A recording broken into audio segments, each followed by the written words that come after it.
তো বন্ধুরা very very good morning. আর বেরিয়ে পড়েছি চিল্কার উদ্দেশ্যে।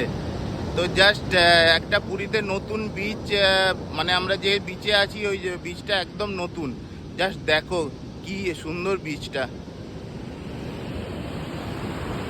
জল দেখেছো পুরো একদম সেই জল, একদম কাছে বিরাট ঢেউ, আর পেছনে সব একদম নৌকা টোকাগুলো দাঁড়িয়ে আছে, মানে দারুণ। এটা হচ্ছে তোমার পেন্টা কথা বিচ।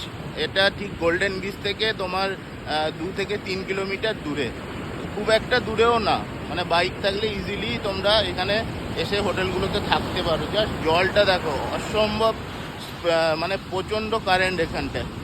বিচটা একটু নোংরা, এখন পুরীর সব বিচই নোংরা হয়ে গেছে, এটা তাও তুলনামূলকভাবে একটু ফাঁকা আছে, মানে দোকান টোকান নেই। তো দারুণ লাগছে। তো তোমাদের কেমন লাগলো অবশ্যই জানিও। আর এই বিচের কথা, এই পেন্টা কথা বিচকে যে কে এসেছো তোমরা অবশ্যই কমেন্ট করে জানিও।